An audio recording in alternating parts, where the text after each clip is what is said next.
Halo, Assalamualaikum warahmatullahi wabarakatuh. Saya ucapkan terima kasih bagi yang sudah menjawab salam saya. Saya mengingatkan untuk Sobat Helmi, bagi yang belum sholat wajib, silakan pause dahulu video ini, laksanakan dahulu sholat wajib sesuai waktu yang sudah ditentukan. Jika Anda sudah sholat wajib, yuk kita lanjut. Dan bagaimana kabarnya semuanya? Semoga kalian dalam keadaan sehat dan semangat untuk belajar.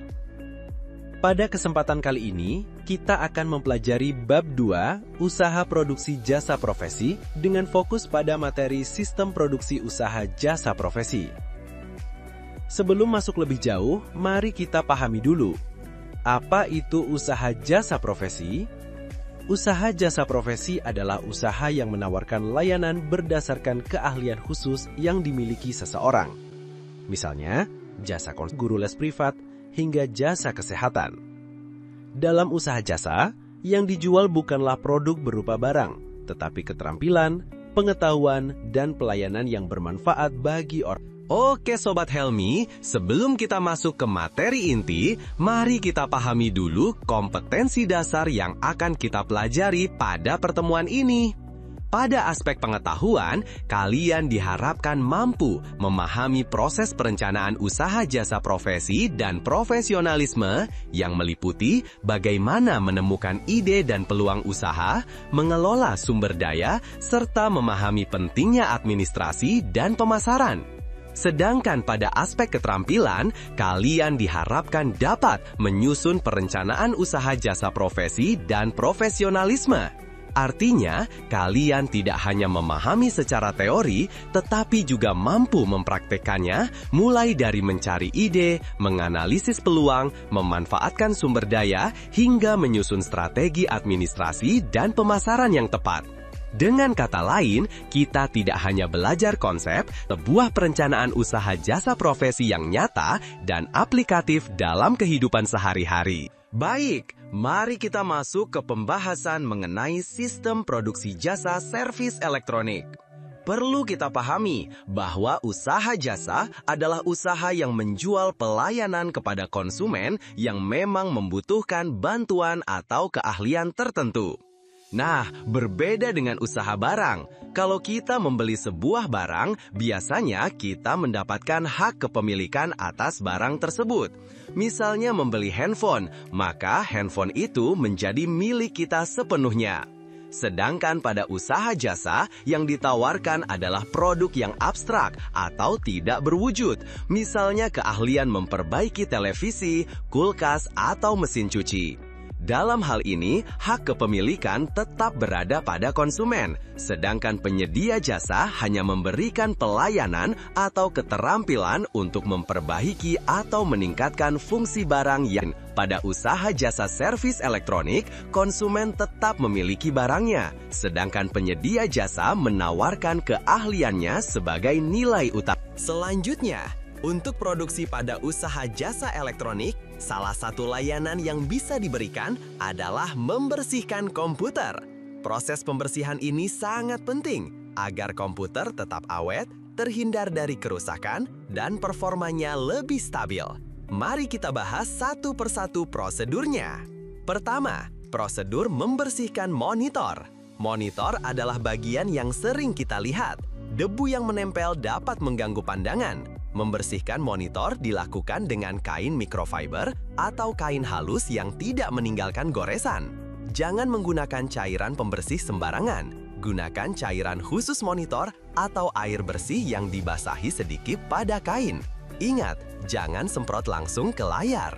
Kedua, prosedur membersihkan keyboard. Keyboard sering menjadi tempat kotoran, debu, bahkan sisa makanan. Membersihkannya bisa dilakukan dengan membalik keyboard, lalu menggoyangkannya perlahan agar kotoran jatuh. Gunakan kuas kecil atau blower untuk membersihkan sela-sela tombol.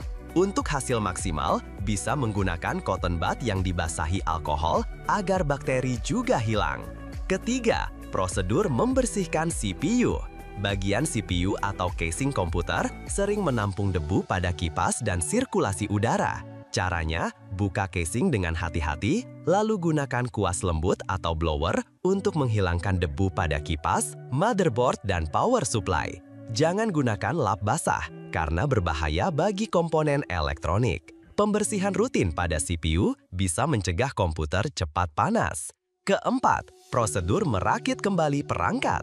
Setelah semua bagian dibersihkan, perangkat harus dirakit kembali dengan teliti. Pastikan setiap kabel, baut, dan komponen dipasang sesuai tempatnya.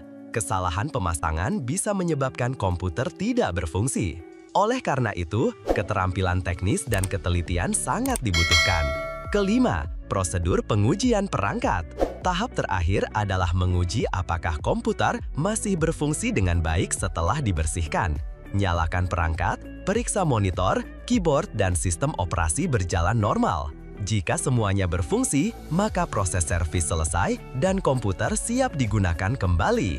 Jadi, dalam usaha jasa servis elektronik, keterampilan dasar seperti membersihkan dan merawat komputer menjadi bagian penting dari sistem produksi jasa yang profesional. Halo Sobat Helmi, sekarang kita akan membahas prosedur membersihkan monitor. Monitor adalah bagian penting dari komputer yang sering kita gunakan setiap hari, sehingga harus dirawat dengan benar agar awet dan tetap nyaman dipandang.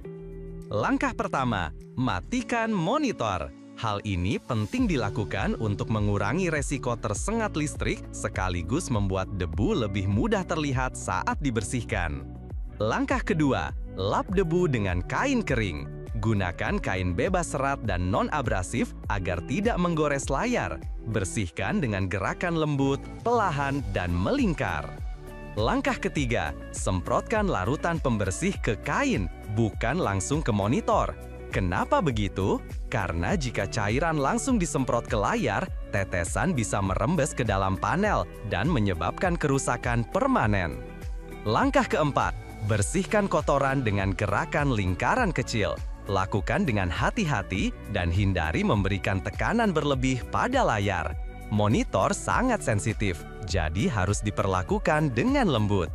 Langkah kelima, biarkan monitor mengering dengan sendirinya. Jangan terburu-buru mengelap dengan kain kering. Cukup diamkan beberapa saat hingga monitor benar-benar kering sebelum digunakan kembali. Dengan mengikuti prosedur ini, monitor konsumen kita akan tetap bersih, jernih, dan lebih awet untuk digunakan. Oke Sobat Helmi, selanjutnya untuk materi ini kita akan membahas prosedur membersihkan keyboard sebagai bagian dari sistem produksi usaha jasa profesi di bidang servis elektronik. Langkah pertama, matikan komputer dan cabut kabel keyboard dari CPU. Hal ini penting untuk mencegah resiko korsleting atau kerusakan komponen saat proses pembersihan berlangsung. Langkah kedua, bersihkan keyboard dengan kuas lembut dan kompresi udara. Kuas lembut digunakan untuk menyapu debu dan kotoran di permukaan serta sela-sela tombol. Sementara itu, kompresi udara atau pembersih debu bertekanan digunakan untuk meniup atau menghisap kotoran yang terperangkap di bawah tombol-tombol. Dengan cara ini, keyboard akan tetap bersih, nyaman digunakan, dan tentu saja memperpanjang usia pemakaiannya. Hanya soal penampilan, tetapi juga menjaga fungsi perangkat tetap optimal. Selanjutnya Sobat Helmi, kali ini kita akan membahas prosedur membersihkan CPU. CPU adalah pusat kendali komputer yang berisi komponen utama, sehingga perawatannya harus dilakukan dengan hati-hati. Mari kita bahas langkah-langkahnya satu persatu. Langkah pertama, putuskan aliran listrik. Sebelum membuka casing CPU, pastikan semua kabel listrik dicabut. Hal ini untuk menghindari risiko korsleting listrik maupun kerusakan komponen ketika kita mulai membersihkan bagian dalam CPU. Langkah kedua, bersihkan power supply. Caranya, buka baut-baut pada casing power supply unit atau PSU. Setelah terbuka, gunakan kuas lembut untuk membersihkan debu yang menempel di dalamnya.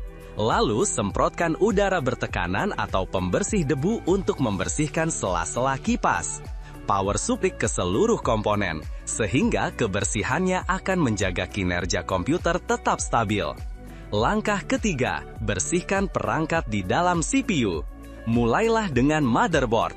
Gunakan kuas kecil atau blower untuk mengangkat debu yang menempel di permukaan. Lanjutkan ke kipas heatsink pada prosesor yang sering menjadi sarang debu dan bisa menyebabkan panas berlebih.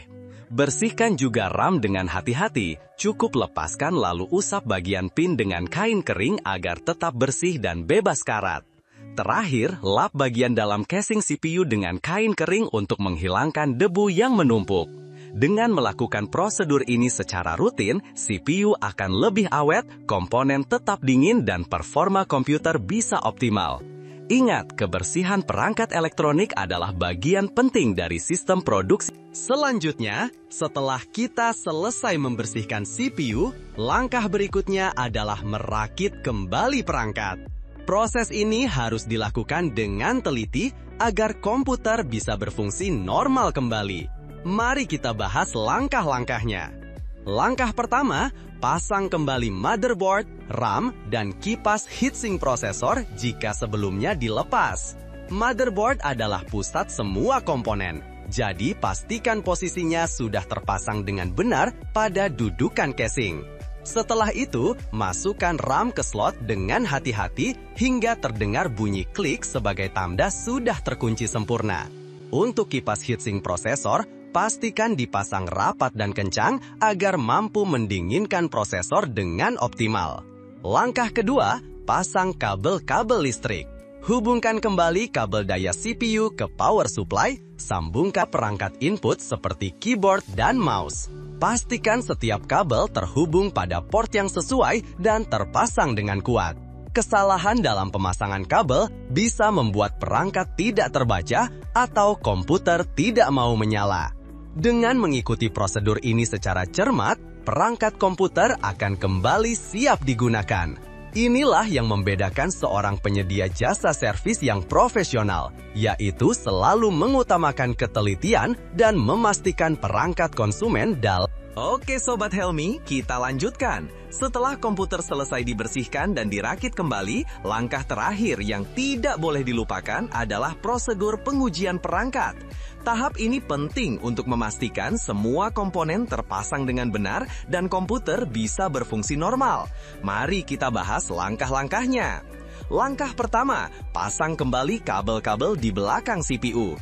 Pastikan semua kabel terhubung sesuai tempatnya. Kabel power, kabel data, serta kabel lainnya harus dicek satu persatu agar tidak ada yang terlewat. Langkah kedua, hubungkan kabel VGA dari CPU ke monitor. Kabel ini sangat penting karena berfungsi mengirimkan sinyal gambar dari CPU ke layar monitor. Jika salah pasang atau longgar, monitor tidak akan menampilkan apa-apa. Langkah ketiga, pastikan kabel keyboard dan mouse sudah tertancap dengan benar. Keyboard dan mouse adalah perangkat input yang tidak bisa mengoperasikan komputer dengan baik. Langkah keempat, pasang kabel power CPU ke arus listrik. Cek kembali apakah kabel sudah masuk dengan rapat agar aliran listrik stabil. Tanpa ini, komputer tentu tidak akan bisa dinyalakan. Langkah kelima, lakukan pengecekan akhir dengan menyalakan komputer. Perhatikan apakah komputer berjalan normal, kipas berputar, dan monitor menampilkan proses booting hingga masuk ke tampilan desktop Windows. Jika semua berjalan seperti biasa, berarti servis berhasil dilakukan dengan baik. Dengan melalui prosedur pengujian ini, Sobat Helmi bisa memastikan komputer konsumen berfungsi normal sebelum meninggalkan tempat. Inilah ciri khas pelayanan jasa servis yang profesional, teliti, bertanggung jawab, dan baik Sobat Helmi. Dari pembelajaran kita hari ini tentang sistem produksi usaha jasa profesi pada bidang servis elektronik, kita bisa menarik beberapa kesimpulan penting. Pertama, usaha jasa berbeda dengan usaha barang. Dalam usaha jasa, yang ditawarkan adalah pelayanan atau keterampilan, bukan hak kepemilikan barang. Salah satu contoh nyata adalah jasa servis komputer. Kedua, sistem produksi jasa servis elektronik memiliki prosedur yang terstruktur, mulai dari membersihkan monitor, membersihkan keyboard, membersihkan CPU, merakit kembali perangkat, hingga melakukan pengujian akhir. Semua tahapan ini harus dilakukan dengan teliti agar perangkat kembali berfungsi normal dan konsumen merasa puas. Ketiga, setiap langkah membutuhkan ketelitian, keterampilan, dan tanggung jawab.